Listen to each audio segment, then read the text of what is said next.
اللہ تعالیٰ کی محبت بھی نصیب ہوتی ہے جب ان صفات کے مطابق عمل کرتا ہے، اور انہی صفات کی وجہ سے انسان کو اللہ تعالیٰ کا خوف اور ڈر پیدا ہوتا ہے۔ تو سب سے پہلے تو مجھے یہ بتائیں کہ کون سی اللہ تعالیٰ کی صفات ہیں جو میرے اور آپ کے دل میں اللہ کی محبت پیدا کرتی ہیں؟ جلدی بتائیں،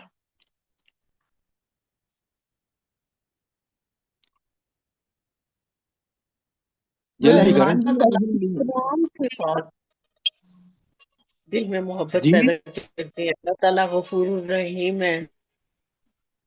بھائی، غفور الرحیم ان کے لیے ہے جو توبہ کر کے اور پوری زندگی دین پر، ان کے لیے اللہ غفور الرحیم ہے۔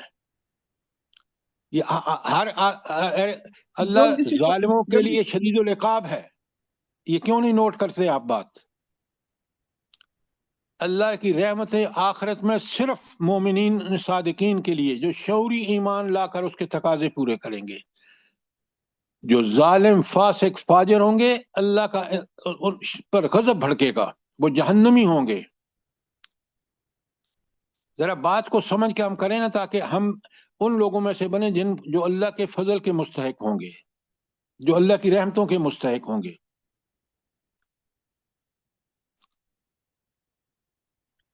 سر، ان اللہ علی کل شیء قدیر، اللہ تعالیٰ ہر چیز پر قادر ہے، میرے ہر کام کرنے، ہر چیز پر میرے قادر ہے۔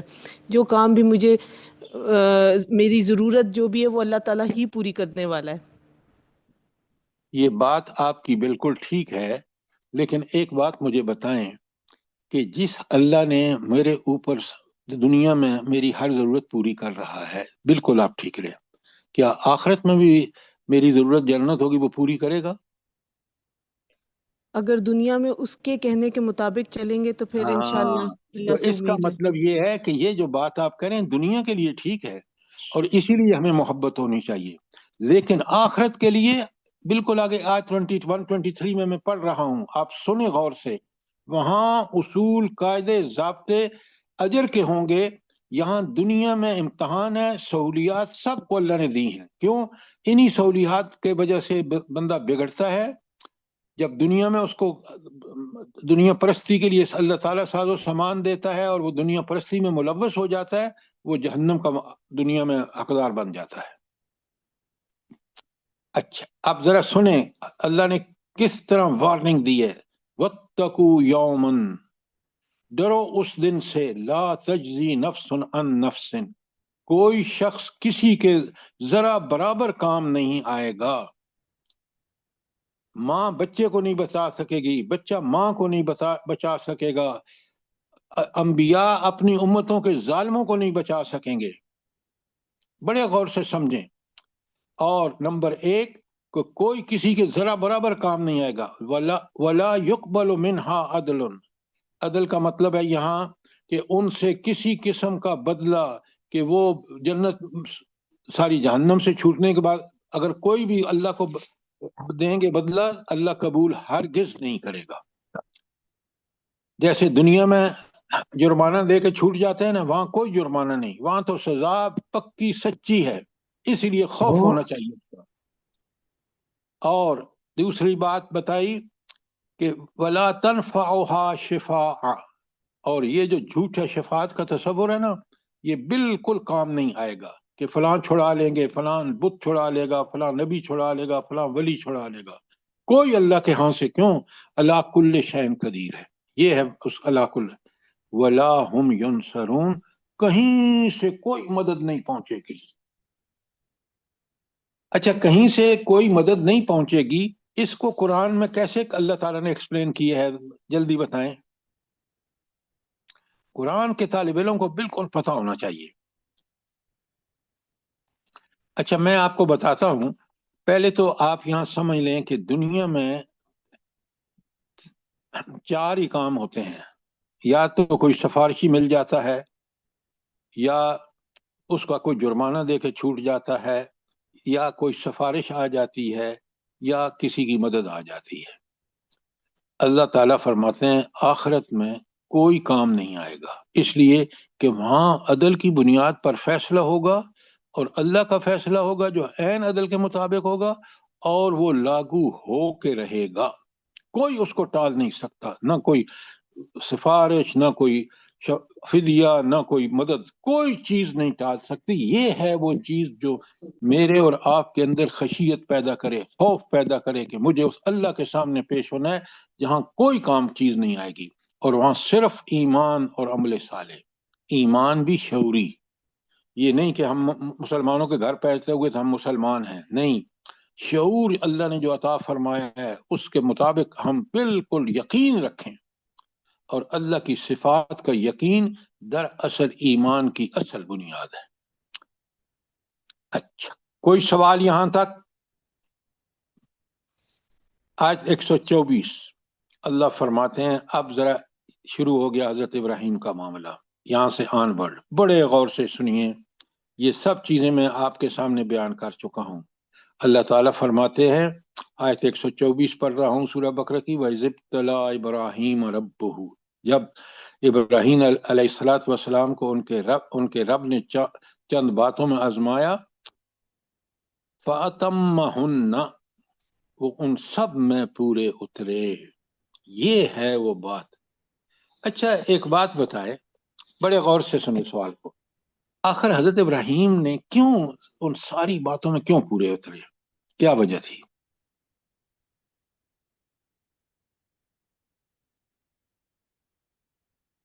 سر وہ حنیف شعوری یکس ایمان لائے تھے، سر وہ یکسو تھے نا، اللہ تعالیٰ کی توحید پر یقین۔ شعوری ایمان۔ اچھا بالکل آپ ٹھیک کہہ رہے ہیں، اصل بات یہ ہے نبی کا ایمان شعوری ایمان ہوتا ہے، یہ تو آپ بات نوٹ کر لینا، نبی کا ایمان پکا سچا شعوری ایمان، لیکن وہ اس لیے پورے اترے، یہ بات آپ لکھ لیں کہیں پر، کہ ان کو صفات الہی کا کما حق یقین تھا۔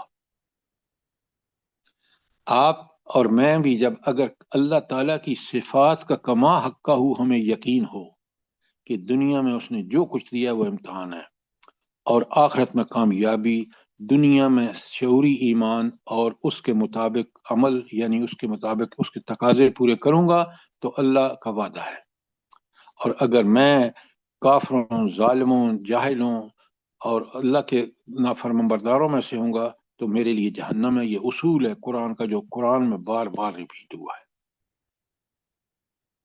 لہذا حضرت ابراہیم نے ان سب احکامات کو، اللہ کی جو بھی آزمائشیں پورے اترے، اس لیے کہ ان کو اللہ کی صفات پہ یقین تھا۔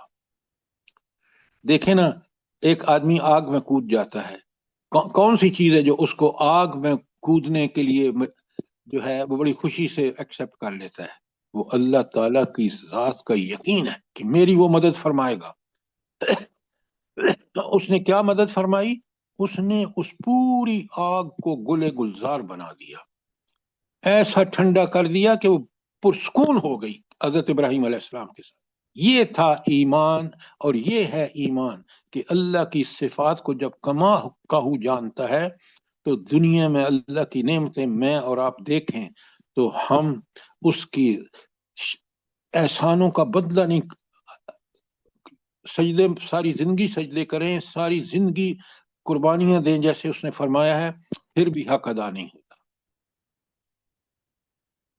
تو لہذا پہلی بات کہ انہوں نے ان سب کو پورا کیا، وجہ حضرت ابراہیم کا بالکل یقین تھا میرا رب ایسا ہی ہے جیسا اس نے اپنی صفات کا بیان کیا ہے اپنی کتابوں میں۔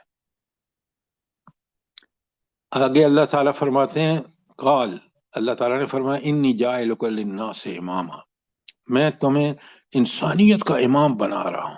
ذرا بہت بڑا عہدہ ہے اللہ کی طرف سے، اس سے بڑا کوئی عہدہ نہیں ہو سکتا کہ امام الناس بن گئے۔ کیوں؟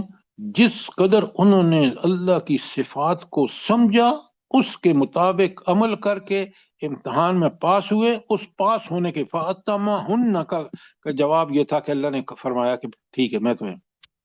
اب حضرت ابراہیم نے، کیونکہ انسان تھے آخر وہ، تو انہوں نے کہا وَمِن ذُرِّيَّتِي، اور اے اللہ میری ذریت اور اولاد میں سے بھی یہ لوگوں کو پوشوا بنائے گا۔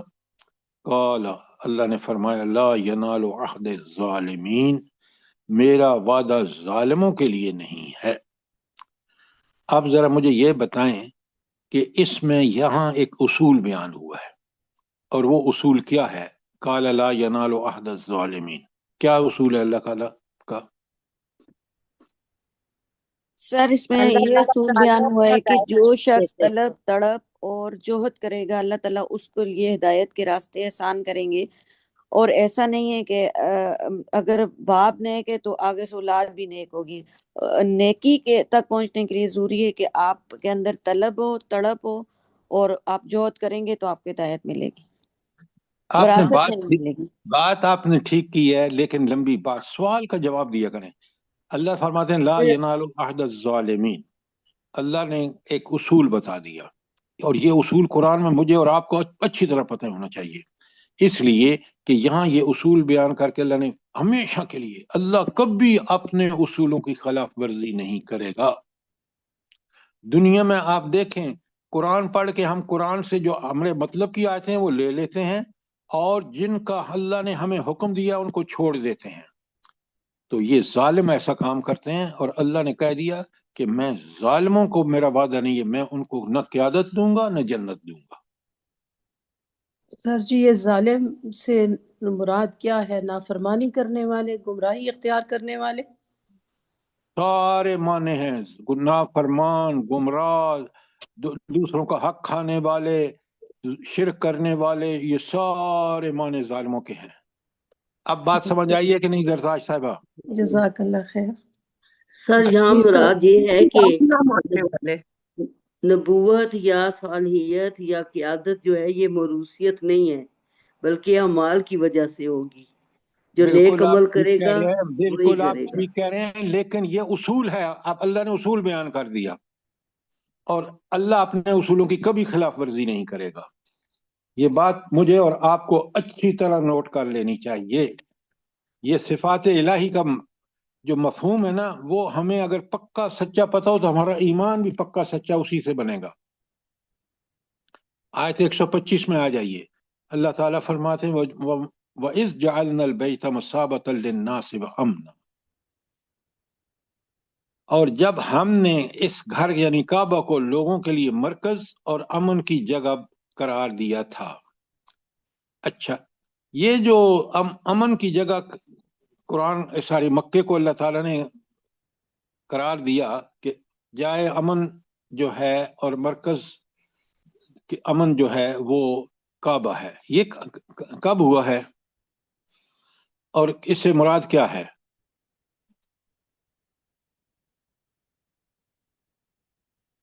سر تحویل کعبہ سر کا جو حکم ہے۔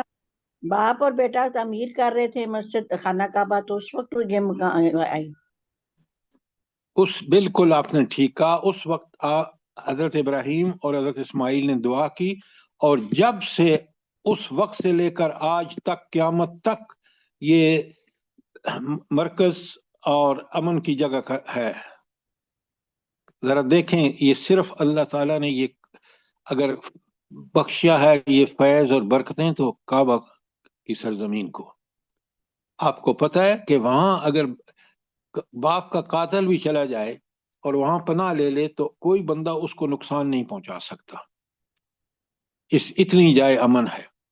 اور جنہوں نے خلاف ورزیاں کی ہیں اس کی جائے امن کو تبدیل کرنے کی، کہ وہاں ظلم اور ستم کعبہ میں کیا، ان کا بدلہ آپ نے دیکھ لیا اللہ نے کیا لیا ہے۔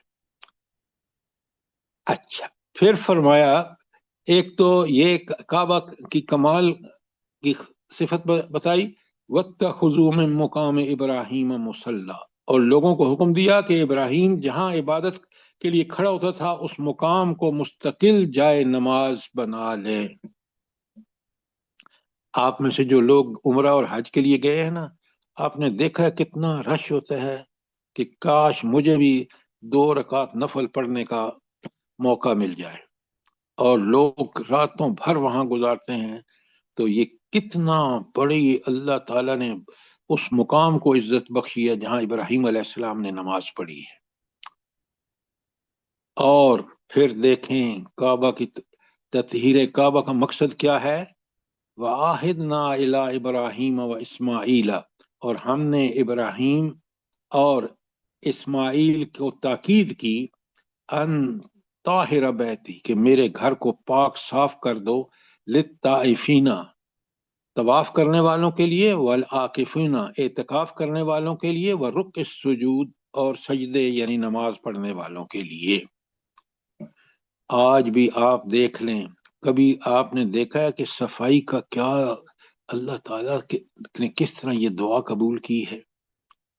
تینوں چیزیں آپ دیکھ لیں، دنیا میں آج بھی اس گئے گزرے دور میں بھی جائے امن اگر کوئی ہے تو وہی ہے۔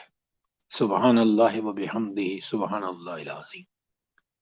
اور یہ اعزاز کس کو حاصل ہے؟ ابراہیم علیہ الصلوۃ والسلام اور ان کے بیٹے اسماعیل علیہ الصلوۃ والسلام کو۔ ذرا نوٹ فرمائیں، اسی لیے 3 لیکچر ہم نے 3 دروس اسی کے لیے کہ ہمیں سمجھ آ جائے کہ حضرت ابراہیم کا کیا مقام و مرتبہ ہے اللہ کے ہاں۔ وہ اللہ کے کیا ہے؟ جلدی بتائیں۔ خلیل ہے، دوست ہاں، خلیل۔ اللہ تعالیٰ نے ان کو اپنا خلیل بنایا۔ سبحان اللہ سبحان اللہ۔ آپ ذرا دعائیں دیکھیں، آیت 126 میں وَإِذْ قَالَ ابراہیم، اور جب ابراہیم علیہ الصلوۃ والسلام نے کہا رب اجعل ھذا بلدا آمنا، اور جب ابراہیم نے دعا کی اے میرے رب اس شہر کو امن کا شہر بنا دے۔ نمبر 1 وَارْزُقْ أَهْلَهُ مِنَ الثَّمَرَاتِ، اور اس کے رہنے والوں کو پھلوں کا رزق عطا فرما۔ کبھی آپ نے سوچا ہے کہ وہ پہاڑی علاقہ جہاں 100% پہاڑ ہے، دنیا کا کوئی فروٹ اور کوئی موسم ہو وہاں اویلیبل نہ ہو؟ بتائیں، آپ نے دیکھا ہے؟ نہیں سر، میں جب کچھ بھی نہیں ہے، صرف سوائے کھجوروں کے سر وہاں پہ۔ لیکن آپ دیکھ لیں کہ دنیا کا ہر فروٹ اللہ تعالیٰ نے پاکستان میں بھی ہمیں بہت کچھ دیا۔ میں جب امریکہ میں پڑھ رہا تھا تو اس کے بعد میں جب عمرے پہ گیا تو میں حیران پریشان ہو گیا کہ کیا اللہ نے فروٹ رکھے ہیں، ثمرات کا رزق جس کا حضرت ابراہیم نے دعا مانگی ہے صدیاں گزرنے کے بعد اور قیامت تک۔ سبحان اللہ سبحان اللہ سبحان اللہ۔ سر جی بے کیا موسم کے پھل بھی ملتے ہیں وہاں پر، سبحان اللہ۔ یعنی سردی میں گرمی کا اور گرمی میں بھی سردی کا سب پھل ملتے ہیں، اس لیے کہ وہ دنیا سے سارے امپورٹ ہوتے ہیں وہاں۔ اللہ نے کوئی سسٹم ہی ایسا، اللہ کے حکم سے ایسا سسٹم بن چکا ہے کہ جیسے آپ کہہ رہے ہیں کہ بے موسم کے پھل بھی وہاں ملتے ہیں۔ بالکل آپ نے ٹھیک کہا۔ کتنے خوبصورت ہوتے ہیں سر جی، کتنے خوبصورت دیکھنے میں، سبحان اللہ۔ یہ اللہ کے کمال ہے، یہ دیکھیں اس رب رحیم کے کرم ہے کہ اس نے دعا قبول کی۔ اچھا اب سنیں آگے، قرآن کیونکہ کتاب ہدایت ہے نا، اللہ تعالیٰ کی صفات بیان کر، اللہ کہتے ہیں قال ومن کفر، جس کسی نے، اور فرمایا جس کسی نے کفر کیا، فَأُمَتِّعُ قَلِيلًا، میں اس کو تھوڑا دنیا کی تھوڑی سی مال و متاع دوں گا۔ کیا مطلب ہے دنیا میں کی تھوڑی سی؟ فَأُمَتِّعُ قَلِيلًا کہ دنیاوی زندگی میں اس کو تھوڑی سی متاع دوں گا، کیا مطلب؟ دنیا میں بھی آخرت کے کم ہوتی ہے جنت کے مقابلے میں، آخرت کے لحاظ سے دنیا جو ہے نہایت کمتر اور آپ کیوں بات کر رہے ہیں؟ میں سوال کر رہا ہوں، اس سوال کا جواب دیں آپ۔ اللہ تعالیٰ فرما رہے ہیں میں دنیاوی زندگی جو قلیل ہے، آپ سمجھیں بات کو، اس میں تو میں اس کو ساری نعمتیں دوں گا کیونکہ میں نے امتحان لینا ہے۔ اور امتحان کس بات کا ہے؟ ایک طرف نعمتیں ہیں اللہ کی تاکہ اللہ کی شکر کرے، اس کی صفات کو پہچانے، نیک بنے، اور اگر برا بنے گا تو اللہ نے بتا دیا کہ اس کا انجام کیا ہوگا۔ اور پھر یہ دنیا قلیل ہے اور آخرت جو ہے دائمی اور ابدی ہے۔ ثم اضطرہ الی عذاب النار، پھر میں اس کو مجبور کروں گا جہنم کے عذاب کے لیے۔ کن کو اللہ مجبور کرے گا جلدی بتائیں؟ جنہوں نے کفر کیا سر، اللہ تعالیٰ کی جنہوں نے نعمت۔ انکار کیا، جو نافرمان ہیں، جو ظالم ہیں۔ وَبِئْسَ الْمَصِيرُ، بڑا برا ٹھکانہ ہے۔ اب ایک برا تو ہمارے کہنے پر ہوتا ہے نا، ایک اللہ جب کسی چیز کو برا کہے تو وہ کتنی بری ہوگی۔ آپ سوچیں کہ وہ جہنم کا عذاب انسان کے لیے ایسا برا ہوگا، ذلت پستی کی انتہا ہوگی کہ پتہ ہے انسان کیا کہے گا؟ کاش یا لیتنی کنت ترابا، کاش میں دنیا میں مٹی ہوتا، انسان نہ ہوتا، اور آج یہ جو نافرمانیاں کر کے جہاں پہنچا ہوں میں یہاں نہ پہنچتا۔ کتنا بڑا آج میں اور آپ توبہ طائب ہوں اگر کوئی کمی بیشی ہے، اور فوراً اللہ تعالیٰ کے احکامات جن کا حکم دیا ہے کریں، سبقت کریں، اور جس سے منع کیا اس سے رک جائیں۔ سر اپنی اچھا، انگلیوں کو کاٹے گا، اپنی انگلیوں کو کاٹے گا، اور یا لیتنی ہر وقت کرتا رہے گا، اپنی انگلیوں کو چبھائے گا۔ ہاں لیکن کبھی ہم نے اس چیز کا پاس کیا ہے کہ کیا کافروں کی وہاں حالت ہوگی، نافرمانوں کی؟ آج آپ دیکھیں کس قدر انسان دنیا میں، مسلمان نام کا انسان کتنا نافرمان ہے، اس لیے کہ یہ قرآن بتاتا ہے اگر ہمارا ایمان شعوری ایمان ہے تو اللہ کی صفات کا بیان قرآن میں ہے، اللہ کی صفات کا بیان آیات کائنات میں ہے، اللہ تعالیٰ کا صفات کا بیان جو ہے وہ آیات انفس میں ہے۔ اچھا، اب آ جائیں، کیا پیاری دعائیں ہیں، آپ ذرا نوٹ فرمائیں، کاش میں اور آپ بھی انہی وہ کہتے ہیں اذ یرفع ابراہیم القواعد من البیت و اسماعیل، اور یاد کرو جب ابراہیم علیہ الصلوۃ والسلام اور اسماعیل علیہ الصلوۃ والسلام جب اس گھر کی دیواریں اٹھا رہے تھے، کیا کہتے ہیں؟ ربنا تقبل منا، اے اللہ ہماری دعاؤں کو قبول فرما۔ ان کو دعائیں کیسی مانگی ہیں اور قبول کرنے والے سے قبول کیسے کی ہیں، ذرا دیکھیں تو صحیح۔ انسان آج بھی دیکھ سکتا ہے، یہ قرآن کی آیت پڑھ کے وہاں دیکھ سکتا ہے کہ کس قدر یہ چیزیں وہاں اللہ نے کیسے دعائیں قبول کی ہیں، کس طرح قبول کی ہیں۔ اللہ اکبر۔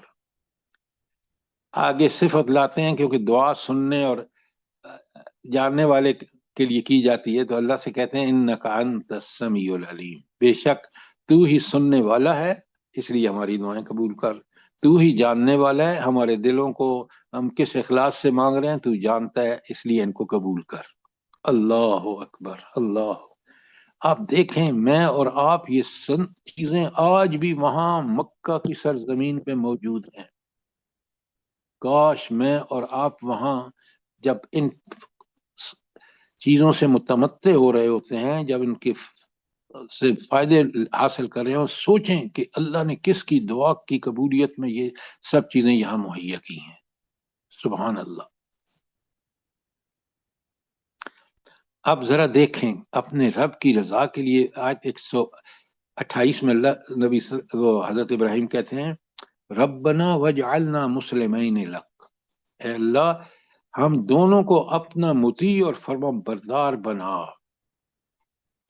کاش میں اور آپ یہی دعائیں مانگیں نماز میں، نماز کے بعد، وہ من ذریتنا، اور ہماری اولاد ذریت سے بھی، امتن مسلمۃ لک، ایک ایسی قوم اٹھا جو تیری مسلم ہو، تیرے بات ماننے کا حق ادا کرے۔ اچھا، مسلم کی جو اصلی ڈیفینیشن ہے یا جو کمال کی ڈیفینیشن ہے وہ کہاں آئی ہے قرآن میں؟ سورہ الانفال آیت نمبر 2 اور 3 ہے۔ فلما اسلم، فلما اسلم، سورہ صافات میں آئی ہے، جب وہ دونوں مطیع ہو گئے۔ تو مطیع ہونے کا مطلب ہے کہ حضرت ابراہیم نے اپنی جو خواب دیکھا تھا، جو وہی تھی کہ میں اسماعیل کو ذبح کر رہا ہوں، اور اسماعیل اس کے لیے پورے اخلاص سے تیار تھے۔ یہ ہے اسلام، کہ اللہ کی اطاعت اور فرمانبرداری کا حق ادا کرنا۔ اس لیے میں اور آپ جب بھی اللہ کے احکامات کو بجا لائیں تو اس کا پورا حق محسن کے درجے میں ادا کریں۔ اچھا، اس کے بعد اللہ سے دعا کرتے ہیں، اچھا یہ جو وَمِن ذُرِّيَّتِنَا أُمَّةً مُسْلِمَةً لَكَ، اور ہماری نسل سے ایک ایسی قوم اٹھا جو تیری مسلم ہو، اس کو پھر دوسری جگہ دعا کیا مانگی ہے حضرت ابراہیم نے؟ ربنا وابعث فيهم رسولا منهم يتلو عليهم ایکسیلنٹ ایکسیلنٹ، یہی آیت 129 اگلی آیت ہے۔ تو ذرا رب دیکھیں قرآن کا جو کمال کی کتاب ہے۔ وَأَرِنَا مَنَاسِكَنَا، اور اے ہمارے رب ہمیں اپنی عبادت کے طریقے بتا۔ اللہ اکبر۔ وَتُبْ عَلَيْنَا، اور ہماری طرف رحمت سے متوجہ ہو۔ اِنَّكَ أَنْتَ التَّوَّابُ الرَّحِيمُ، کیا صفت ہے آخر میں کہ بے شک آپ ہی توبہ قبول کرنے والے اور رحیم ہیں۔ جب آپ کی توبہ قبول ہوگی، آپ نیک اعمال کریں گے تو پھر اللہ کی رحمت کے مستحق بن جائیں گے۔ تو تواب اس کے ساتھ ہے جو توبہ کرے، ورنہ ہر آدمی کے لیے اللہ تعالیٰ تواب نہیں ہے۔ جو ظالم ہے ان کے لیے اللہ شدید العقاب ہے، یہ نوٹ کریں بات کو۔ کوئی سوال آیت 128 تک؟ اچھا، اب آ جائیں آیت 129 پر۔ اللہ کے خلیل دعا مانگتے ہیں، اور دیکھیں کیا قرآن نے اس کو کس طرح اس آیت میں اس دعا کو بیان فرمایا ہے۔ ربنا، اے ہمارے رب، اے ہائے، کاش ہم جب ربنا کہیں نا یا ربی کہیں تو ہمیں اس رب کی ساری صفات ہماری آنکھوں کے سامنے ہوں، شعور سے، کہ کیا اس نے ہماری پرورش کا بندوبست کیا ہے۔ آپ سوچیں ہم نے کیا ناشتہ کیا، کیا اس کے فضل و کرم کو ہم انجوائے کر رہے ہیں۔ تو وہ رب ہے جس نے ہمیں ان چیزوں سے نوازا ہے۔ ربنا وابعث فیہم رسول منہم۔ اچھا، اس میں اگر آپ ایک ایک لفظ کو سمجھیں نا تو بڑا مزہ آتا ہے۔ اللہ تعالیٰ فرماتے ہیں کہ نہیں، حضرت ابراہیم دعا کر رہے ہیں اللہ تعالیٰ سے، ربنا وابعث فیہم رسولا، اے اللہ ان میں سے رسول بھیج، منہم۔ یہ منہم کا مطلب کیا ہے؟ ان کی اولاد یعنی میں انہیں سے، مطلب انہیں ان مکہ کی میں سے اپنی قوم میں۔ منہم کا مطلب ہے اہل مکہ سے۔ حضرت اسماعیل کی اولاد ہی مکے میں ہے، تو اس وقت اس کا منہم کا مطلب ہی یہی ہے کہ وہ اولاد اسماعیل سے ہو۔ ابھی ذرا سا آگے چلیں گے، پھر آپ کو بات اچھی طرح سمجھ آئے۔ یتلو علیہم آیاتک، پھر اللہ سے دعا کر رہے ہیں کہ وہ کام کیا کرے؟ تیری آیات کی تلاوت کرے۔ میں نے آپ کو ایک دن پورا حق تلاوت کیا ہے، اور وہ جو آیت پیچھے آئی ہے 118 یا 119، اس کو بر دوبارہ پڑھیں، سمجھیں۔ تو یتلو علیہم آیاتک، پہلا کام اس نبی کا یہ ہوگا کہ وہ لوگوں پر اللہ تعالیٰ کی آیات تلاوت کرے۔ وَيُعَلِّمْهُمُ الْكِتَابَ، اور ان کو کتاب کی تعلیم دے۔ کتاب سے مراد کیا ہے؟ قرآن پاک۔ قرآن پاک۔ احکامات۔ کتب علیکم الصیام، تم پر روزہ فرض کیا گیا۔ اچھا، یتلو علیہم آیات کا و یعلمہ الکتابہ کے درمیان نسبت اور تعلق کیا ہے؟ جلدی بتائیں۔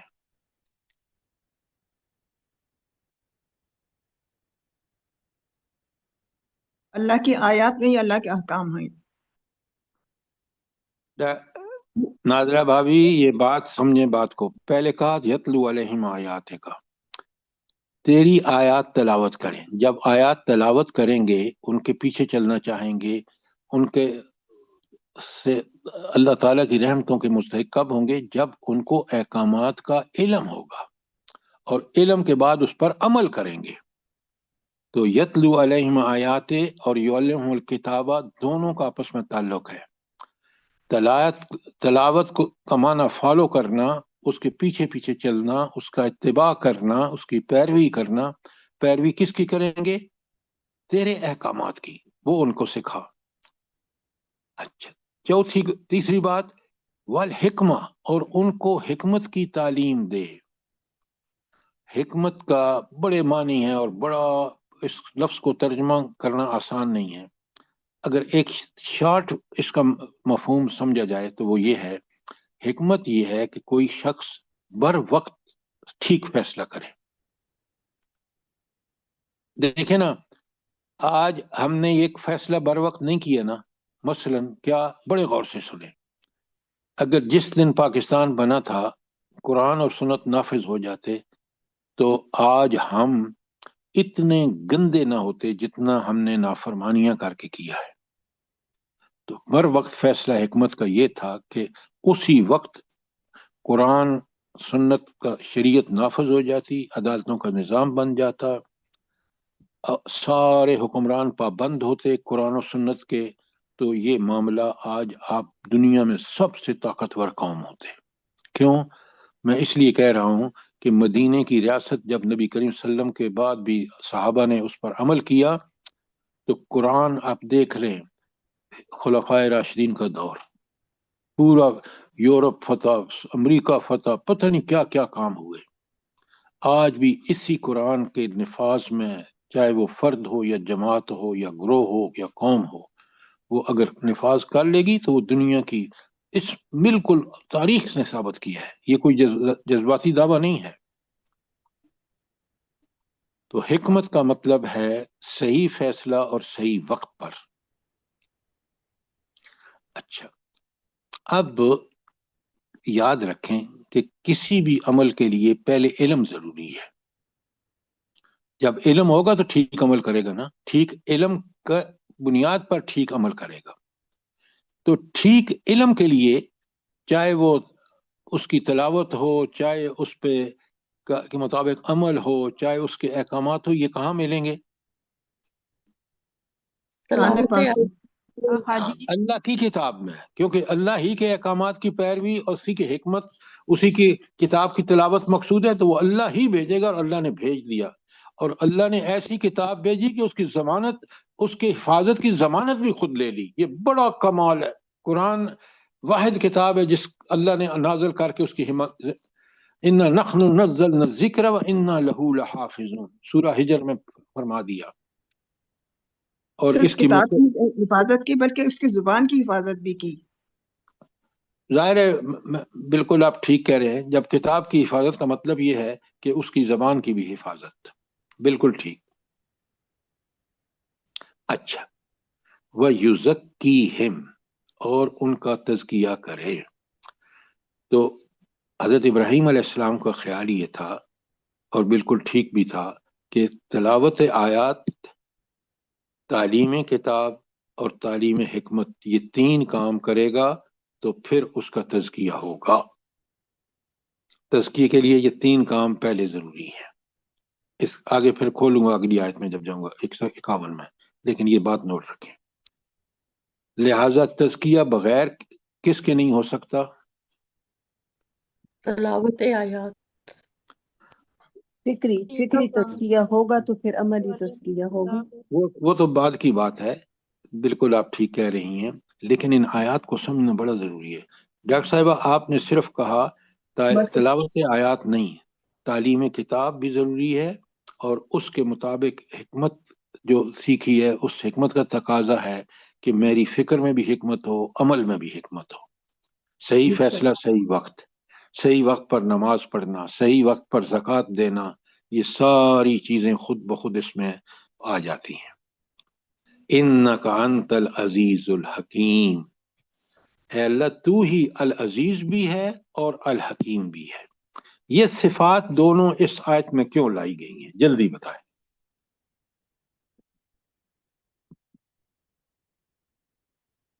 سر جو عزیز ہوگا، حکیم ہوگا، وہی یہ کام کر سکے گا. وہ ہوا علی کل شیء قدیر. سر ان مشرکین مکہ میں یہ رسول کا آنا بہت ضروری تھا، جس کی وجہ سے اللہ تعالیٰ زبردست ہے اور حکمت سے بھرا. آپ آصف، مسز آصف، آپ بالکل آؤٹ آف کوشچن ہیں.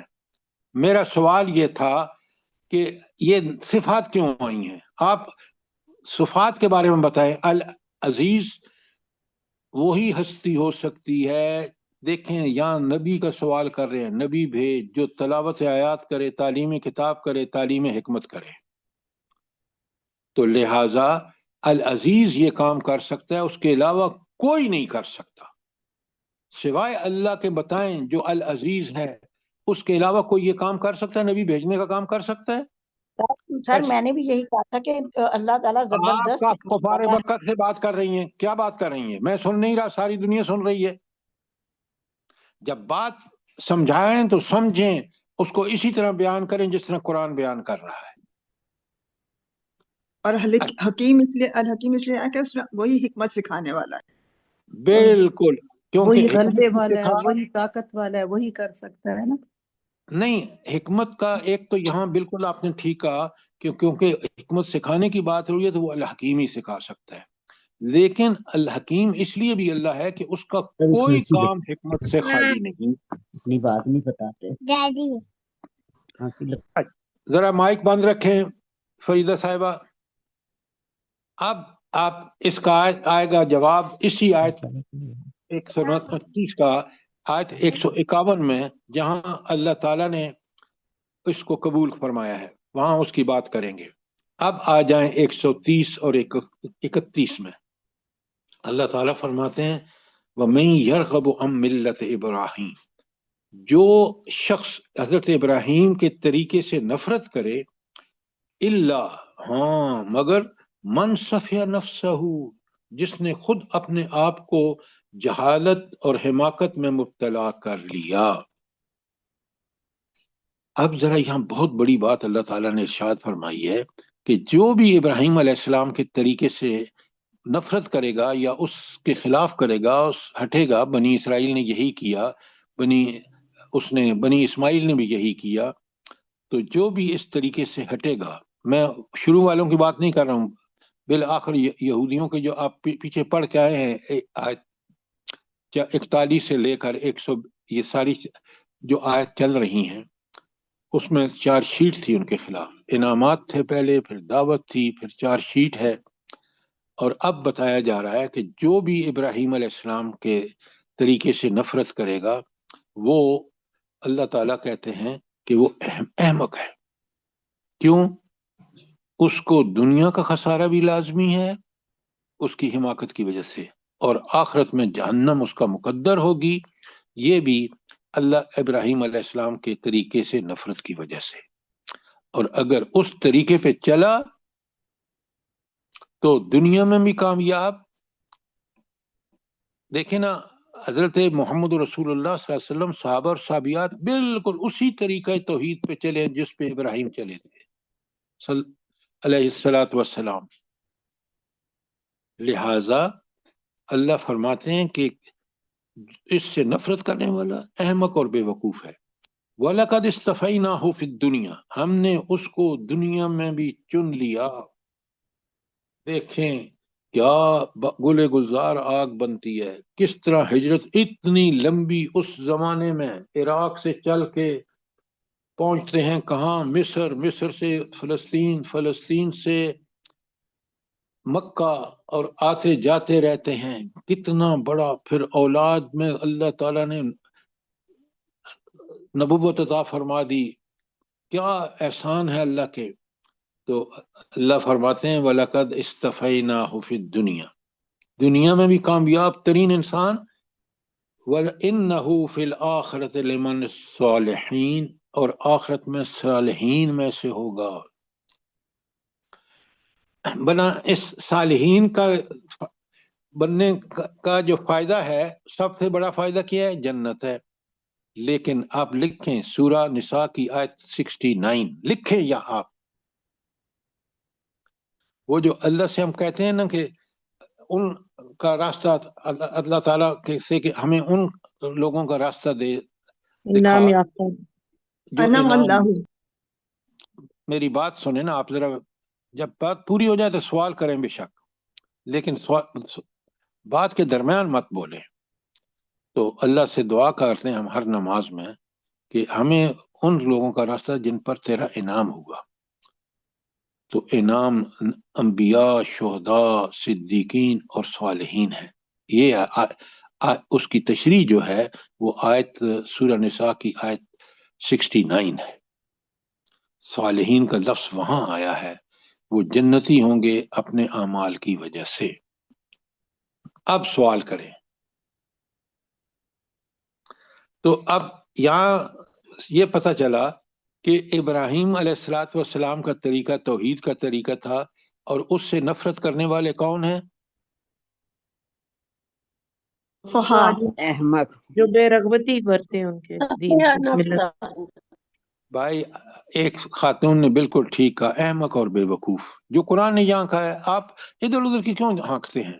آیت کے اندر رہیے، آیت کے اندر جواب موجود ہے، اسی کو جواب بتائیے۔ اچھا، اس کے بعد آپ یہ بتائیں کہ وہ جہالت میں کیوں مبتلا ہیں جو حضرت ابراہیم کے طریقے پر نہیں چلتے، اس سے نفرت کرتے ہیں؟ وہ جہالت میں کیوں مبتلا ہیں بھلا؟ یہ سر اپنے سوال ہے۔ انجام سے غافل ہیں۔ وہ دنیا میں بھی ذلیل ہوں گے اور آخرت میں بھی۔ کیوں؟ حضرت ابراہیم نمونہ ہے، دنیا میں بھی اللہ تعالیٰ نے ان کو اصطفینا ہو، اس کو چن لیا، اور آخرت میں وَإِنَّهُ لَمَنِ الصَّالِحِينَ۔ اچھا، اب آ جائیں آیت 131 پر۔ وَإِذْ قَالَ لَهُ رَبُّهُ أَسْلِمْ، اور جب اللہ تعالیٰ نے ان سے کہا کہ اسلام لیا، مطیع اور فرمانبردار بن جا، قال، حضرت ابراہیم نے فرمایا، اسلمت لرب العالمین، میں اپنے رب العالمین، وہ ہستی جو سارے جہانوں کی رب، آقا، مالک، خالق، رازق، حاکم ہے، میں اس کا مطیع بن گیا۔ اور اس کا معنی اسلام کا پوری طرح کھولا ہے قرآن نے۔ جب اللہ کے خلیل نے حضرت اسماعیل کو لٹا دیا منہ کے بل اور چھری لے کے، تو اس وقت اللہ کہتے ہیں فلما اسلم وطلحہ للجبین، جب وہ اسلام لایا، جب وہ مطیع ہو گیا، دونوں مطیع ہو گئے، کس وقت؟ جب وطلحہ للجبین، یہ ہے اللہ کا مطیع ہونا، اسلام لانا۔ ہم تو کہتے ہیں بس نام لکھا کے شہیدوں میں شامل ہو گئے ہیں۔ خدا را آپ آیت 143 آ رہی ہے، میں پڑھوں گا آپ کے سامنے، انشاءاللہ آپ کو واضح ہوگا کہ قرآن کن لوگوں کو کہتا ہے کہ وہ لوگ، اللہ نے ہمیں امامت کے منصب پر فائز کیا، ہم الٹی سیدھی دو چار نمازیں پڑھ کے کہتے ہیں ہم تو بڑے مسلمان ہیں۔ بھائی آپ کے لیے نمونہ حضور نبی کریم صلی اللہ علیہ وآلہ وسلم ہے، جن کی اتباع کا حق ادا کیا ہے صحابہ اور صحابیہ نے۔ اللہ مجھے بھی اور آپ کو اس کی توفیق عطا فرمائے۔ اچھا، اب آ جائیے آیت 132 پر۔ اللہ تعالیٰ فرماتے ہیں وَوَصَّى بِهَا ابراہیم، اور اسی چیز کی وصیت کی ابراہیم، تاکید کی ابراہیم نے، بنی ہے، اپنے بیٹوں کو، و یعقوب، اور یعقوب کو، یا بنیہ، اے میرے پیارے بیٹے، ان اللہ اصطفیٰ لکم، بے شک اللہ تعالیٰ نے تمہیں چن لیا ہے، ہاں، لکم الدین، اس دین کو، دین اسلام کو تمہارے لیے منتخب کر لیا، فلا تموتن، تمہیں موت ہرگز نہ آئے، الا وانتم مسلمون، ہاں تم اس حال میں ہو کہ تم مسلم ہو۔ یہ بڑی اہم بات ہے کہ مرتے دم تک کس کی اقامت کرتے رہنا؟ اللہ تعالیٰ کی، دین اسلام کی۔ دین اسلام کی، دین اسلام کی، اللہ ہی کا حکم ہے، لیکن دین اسلام جو پیچھے آیا ہے، تو موت، اس کا مطلب ہے کہ دن کے 24 گھنٹے، پوری زندگی کے ہر لمحہ پر انسان کس کا مطیع اور فرمانبردار رہے؟ اللہ تعالیٰ کا۔ اللہ تعالیٰ تعالیٰ کی۔ دین اسلام کا، وہ اللہ تعالیٰ کا پسندیدہ دین ہے۔ اچھا، اب آپ سوچیں، آج مسلمانوں کو دیکھیں، کیا یہ 24 گھنٹے اللہ کے مطیع اور فرمانبردار ہیں؟ ہرگز نہیں۔ تسبیح لے کے مولوی صاحب بیٹھتے ہیں ان حکمرانوں کے سامنے جو ظالم ہیں۔ اگر مولوی صاحب کا یہ حال ہے تو پھر مقتدیوں کا تو اس سے بھی برا حال ہوگا، ہے یا نہیں ہے؟ جلدی بتائیں۔ ایسا ہی ہے سر، بالکل۔ تو اس کا مطلب یہ ہے کہ اس قرآن سے ہمارا تعلق نہیں ہے، ہم نے صفات الہی کو قرآن سے نہیں سمجھا، اور اس چیز نے ہمیں آج یہ دن دکھایا ہے۔ بات سمجھ آئیے کہ نہیں آئی؟ جی جی سر، اللہ تعالیٰ کے وعدوں پہ یقین نہیں۔ ہاں، یہ سب سے بڑا مسئلہ ہے ڈاکٹر صاحبہ کہ ہمیں اللہ تعالیٰ کے وعدوں پر یقین نہیں ہے، اور اسی چیز نے ہمیں تباہ و برباد کر دیا ہے۔ نہ اچھا، اللہ کے وعدوں پر یقین ہے، نہ اس کی کسی صفات پر یقین ہے۔ بے شک بے شک، اگر یقین ہوتا تو ہمارا یہ حال نہ ہوتا۔ تو پہلے اس آیت 132 میں سب سے بڑی بات کیا ہے؟ وہ بات ہے کہ حضرت ابراہیم کی وصیت ہے اپنی اولاد کو۔ حضرت کس نے ابراہیم اور حضرت یعقوب کی بھی، دونوں کی ہے۔ دیکھیں حضرت، یہ آپ آیت ٹھیک نہیں پڑھ رہی۔ وَوَصَّى بِهَا ابراہیم بنی ہے وہ یعقوب، آپ نے ٹھیک کہا، میں غلط تھا۔ جب یعقوب اور یعقوب سے کو تاکید کی اللہ نے، لیکن پھر اللہ نے کہا کہ حضرت یعقوب نے بھی وصیت کی ہے اپنی اولاد کو۔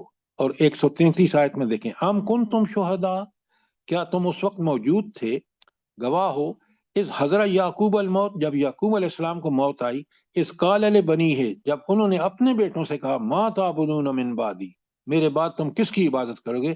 قالوا نعبد الہک، ہم تیرے الہ کی عبادت کریں گے، وَإِلَٰهِ آبَائِكَ إِبْرَاهِيمَ وَإِسْمَاعِيلَ وَإِسْحَاقَ إِلَٰهًا وَاحِدًا، انہوں نے کہا کہ ہم عبادت کریں گے تیرے الہ کی، اللہ تعالیٰ کی، وَإِلَٰهِ آبَائِكَ، اور اپنے آباء و اجداد ابراہیم، اسماعیل، اسحاق وغیرہ کے الہ کی، وہ ایک اللہ ہے، الہ واحدہ، وَنَحْنُ لَهُ مُسْلِمُونَ۔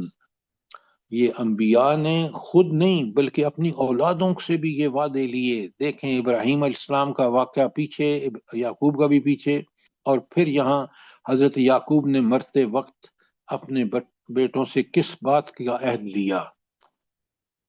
کیا ہم تو مرتے ہوئے چھوڑ جاتے ہیں جائیداد جس پہ وہ لڑتے رہتے ہیں، اس لیے کہ وہ جائیداد ہم نے سمجھا کہ رازق ہم ہیں ان کے، جبکہ اللہ ان کا رازق ہے۔ اور جنہوں نے اولاد کی اچھی تربیت کر لی دین اسلام کے مطابق، قرآن کے مطابق، انہوں نے ان کو اس حال میں چھوڑا کہ وہ آئندہ بھی نیکیاں کریں گے اور جنت میں ان کے ساتھ ہوں گے۔ یہ اولادیں جو ہمارے مرنے کے بعد حرام کی کمائیوں پر لڑتے ہیں، یہ دنیا میں بھی خوار، آخرت میں بھی، اور ہم اور ان کو اللہ بچا لے جنت جہنم سے۔ اللہ کہتے ہیں، سنو غور سے، دل کا امت، یہ ہے وہ لوگ، یہ ہے امت، قد خلت، جو گزر گئے۔ یہاں کس امت کا ذکر ہے بلا؟ جلدی بتائیں۔ 2 آیتیں آپ سن چکے ہیں، حضرت ابراہیم اور حضرت یعقوب کی وصیت۔ انبیاء کی طرف اشارہ کیا جا رہا ہے سر۔ ہاں بنی نہیں، اسرائیل، یہاں بنی اوپر جو سر بنی سر اسرائیل، پچھلی آیت میں ایک وضاحت سورہ فرما دیجیے کہ ام کن تم سے کیا مراد ہے، کون مراد ہے یہاں؟ ام کن تم شہداء۔ اچھا دیکھیں، یہ ہمیں چیلنج کیا جا رہا ہے جو قرآن کے طالب علم ہیں، اور اللہ تعالیٰ ہم سے کہہ رہا ہے کہ آیت نمبر کون سی ہے خالد صاحب؟ 133 ہے۔ 133 132، ہاں 33 کا اسٹارٹ ہے سر جی، 33 133 کا ہے، ام اسٹارٹ۔ کن تم شہداء۔ 33 کا بالکل شروع ہے۔ اب یہ دیکھیں، یہ ہمیں جو جوڑا جا رہا ہے، کیا تم اس وقت موجود تھے؟ کس وقت؟ جب یہ اللہ بتا رہا ہے کہ حضرت یعقوب نے موت کے وقت کیا نصیحت کی، تم موجود تھے؟ ہم سے سوال کیا جا رہا ہے کہ یہ باتیں انہوں نے کہیں جبکہ تم وہاں موجود نہیں تھے، لیکن اللہ بتا رہا ہے، تو اس لیے یہ ہمارے لیے اللہ ہمیں تاکید کر رہا ہے کہ تم موجود تو نہیں تھے، لیکن یہ وہ بات ہے جو حضرت یعقوب نے اپنی اولاد کو مرتے وقت کہی۔ خالد صاحب سمجھ آئی بات کہ نہیں آئی؟ جی سمجھ آ گئی سر، سمجھ آ گئی۔ اچھا، اب آگے چلتے ہیں۔ یہ جو آیت 134 ہے نا، تلک امۃ قد خلت لہا ما کسبت ولکم ما کسبتم، اللہ اکبر، انسان کے مجھے بتائیں انسان کے آخرت میں اس کے کیا چیز کام آئے گی؟ سر عمل اعمال ایمان، سب سے پہلے ایمان، اور ایمان کے بعد اس کے مطابق عمل۔ پہلے ایمان کہا کریں، قرآن میں بھی ایمان ہی سب سے بڑی دولت ہے۔ کافر کے پاس ایمان ہی نہیں ہے تو اس لیے تو وہ کافر ہے۔ ایمان، اچھا ایمان مضبوط کب ہوتا ہے؟ جلدی بتائیں۔ اللہ تعالیٰ کے صفات پر شور جب اللہ کی بالکل صفات کا شور۔ مکمل علم ہوتا ہے۔ شاباش شاباش، یہ ہے جواب۔ صفات الہی، صفات الہی کی تشریح صرف قرآن میں ملتی ہے۔ آپ پوری کائنات میں بھی دیکھ سکتے ہیں، لیکن جو قرآن پڑھنے سے یقین ہوتا ہے وہ سارے آبزرویشن کے باوجود قرآن کی کمی ہو تو پھر کیوں کہ اس میں اللہ تعالیٰ کی نہ صرف صفات بلکہ اس کے احکامات کا بھی ذکر ہے۔ لیٹ ہو جاتا ہے نا، میں سے بتا نال کون کے نکلنی ہے بیٹا ستی سی نا ساجدہ صاحبہ آپ کا فون آن ہے، پلیز بند کریں، بند کرو فون یار، دیکھتے نہیں ہو سنتے نہیں ہو۔ اچھا اب یہاں ایک اصول بیان ہو گیا، لہا ما کسبت ولکم ما کسبتم، ان کی کمائی ان کے لیے اور تمہاری کمائی تمہارے لیے۔ کمائی سے یہاں مراد دولت بھی ہے، ذرائع اور وسائل جو اللہ نے دیے ہیں وہ بھی اس انسان کو اللہ نے اس لیے دیے کہ وہ دیکھیں نا، اللہ تعالیٰ نے انسان کو بڑا مرتبہ بخشا کہ اس کو اپنا نائب بنایا، اور اس نائب بنانے کے ساتھ ساتھ اس کو وہ ساری ضروریات جو نائب بنانے کے لیے ضروری تھیں وہ دے دی، صلاحیتیں، 5 سینسز، اور ان کو عقل، سمجھ، بوجھ، دماغ سب کچھ دے دیا۔ اس کے بعد اگر ان چیزوں کو استعمال کر کے نیک کمائی کے لیے اگر وہ اللہ کا فرمانبردار تابعدار بنتا ہے تو کمائی نیک، دنیا میں کامیاب، کیوں؟ اس کی مدد، اس کی طلب، اس کی ہر چیز اللہ تعالیٰ کی اس کے ساتھ ہوگی تائید۔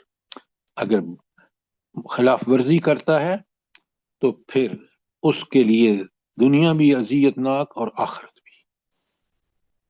کوئی سوال یہاں تک؟ جزاک اللہ سر جی، کتنی بڑی بات ہے کہ جو کوئی جو کرے گا اس کا ذمہ دار وہ خود ہے، وہ ابھی سوچ لے اس دنیا میں کہ اس نے کیا کرنا ہے۔ بے شک بے شک۔ اچھا سر اس آگے کا کیا یہ بتایا ہر آپ کسی نے کو ابھی؟ سوچنا چاہیے۔ وہ کچھ لوگ تھے جو گزر گئے، اس سے مراد یہ انبیاء علیہ السلام؟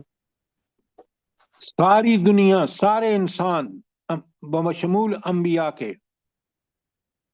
اپنے بڑوں کو بھی سوچ لیں، وہ بھی تو گزر گئے۔ اچھا کوئی سوال اور آیت 134 کے بارے میں؟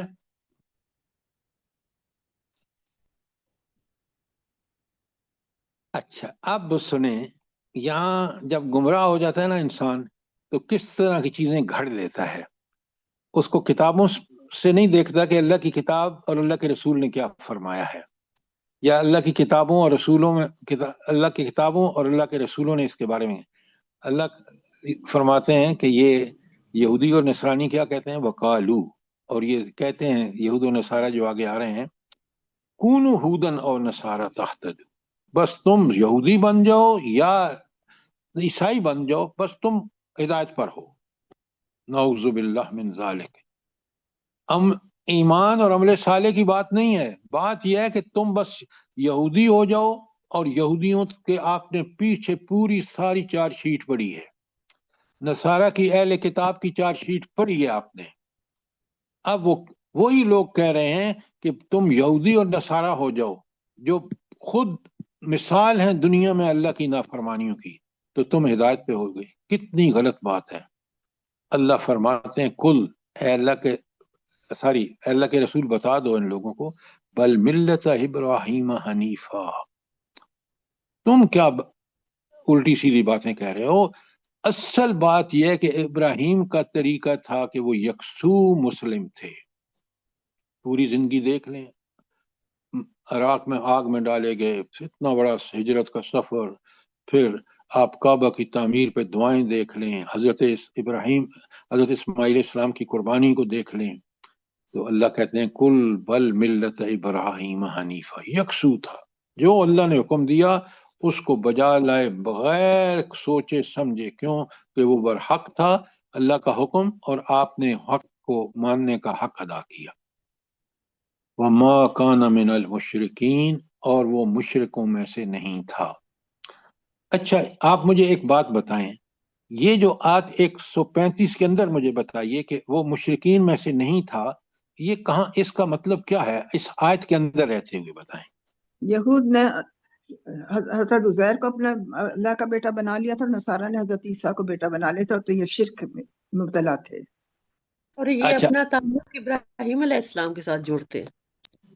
لیکن آپ نے دیکھا نا، بالکل آپ دونوں کی بات ٹھیک ہے، کہتے ہیں یہودی اور نصارہ ہو جاؤ تو تم ہدایت پاؤ گے، جبکہ ہدایت ابراہیم علیہ السلام کے طریقے میں ہے، اور وہ مشرک نہیں تھے، تم دونوں تو مشرک ہو جیسے آپ نے بتایا۔ کتنی پیاری آیات ہیں، کاش میں اور آپ ان کو سمجھ کے پڑھیں، ہم شرک کے قریب بھی نہ جائیں۔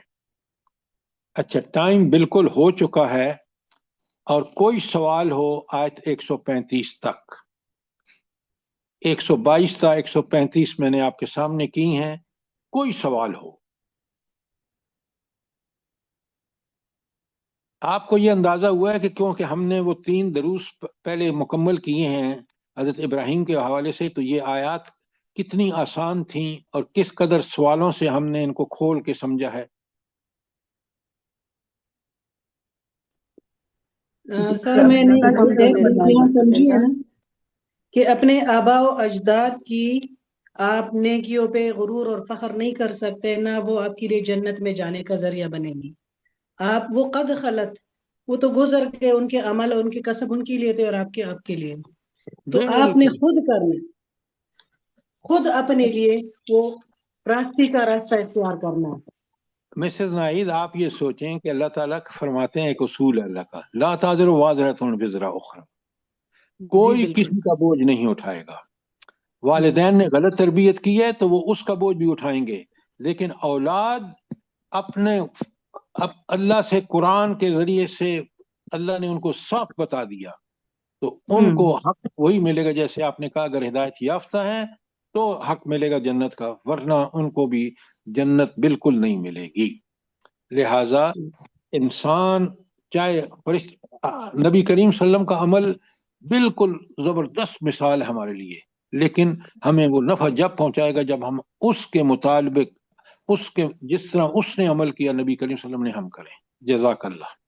بے شک اللہ ہمیں کرنے اور سمجھنے سر سوچنے کی توفیق دے۔ سر یہ آمین ثم 133 آمین۔ سر میرا ایک سوال ہے جی کہ حکم۔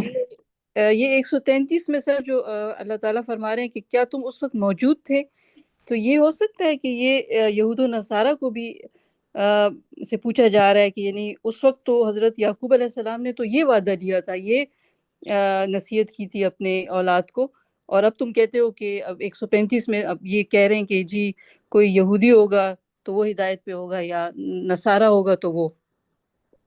ڈاکٹر صاحبہ آپ نے بالکل ٹھیک کہا، لیکن ہر قرآن پڑھنے والا جو ان کے بعد پڑھے گا وہ سب اس کے مخاطب ہیں، اور یہود و نصارہ اس لیے کہ جیسے آپ نے فرمایا کہ وہ ان کے فالوور ہونے کا کلیم کرتے ہیں، اور ان کا عمل اس کے برخلاف ہے، اور اس لیے وہ بے وقوف اور احمق ہے۔ اور ہر شخص جو اس توحید کے راستے پر یکسو نہیں ہے جو حضرت ابراہیم کا طریقہ علیہ الصلوۃ والسلام کا تھا، وہ بھی احمق اور بے وقوف ہے۔ آپ کی آبزرویشن بالکل ٹھیک ہے کہ پہلے مخاطب وہ ہیں، لیکن میں اور آپ بھی مخاطب ہیں۔ اب بات سمجھ آئی کہ نہیں آئی؟ بالکل صحیح سر، یہ بڑا اچھا طریقہ ہے دلیل دینے کا نا، کہ اللہ تعالیٰ ان سے پوچھ رہے ہیں کہ بھئی اس وقت تم موجود تو نہیں تھے، پھر کس بنیاد پہ تم یہ بات کر رہے ہو، یہ دعویٰ کر رہے ہو کہ صرف یہود اور نصارہ بن جانے سے ہدایت مل جائے گی۔ تو سر بالکل ٹھیک ہے، بالکل نہیں، لیکن آج میں اور آپ بھی مخاطب ہیں۔ بالکل سر، بالکل آپ صحیح فرما رہے ہیں، اب ہمارے لیے ہے نا، اب ہم نے اسی سے آگے سبق لینا ہے۔ جزاک اللہ، اللہ آپ کو بہت جزائے خیر دے. اور اگر کوئی سوال ہے تو ضرور پوچھیں. ربنا تقبل منا انك انت السميع العليم وتب علينا انك انت التواب الرحيم. جزاک اللہ. آمین ثم آمین. سر اللہ پاک آپ کو بھی بہت خوبصورت جزائے خیر دے، اور ہم لوگ سب جو آپ سے جڑے ہوئے ہیں ان کو بھی، اور ہم لوگوں کی اولادوں کو بھی، تمام دنیا کے مسلمانوں کو، اور جو بیمار ہیں ان کے لیے خاص دعائیں. اللہ پاک ہم لوگوں کی دعائیں قبول کرے، صحت تندرستی والی زندگی دے، ہر کسی کی بیماری کو تکلیف کو آسان کر دے، اور جو اس دنیا سے چلے گئے ان کی آمین مغفرت کرے پروردگار. آمین. آمین آمین.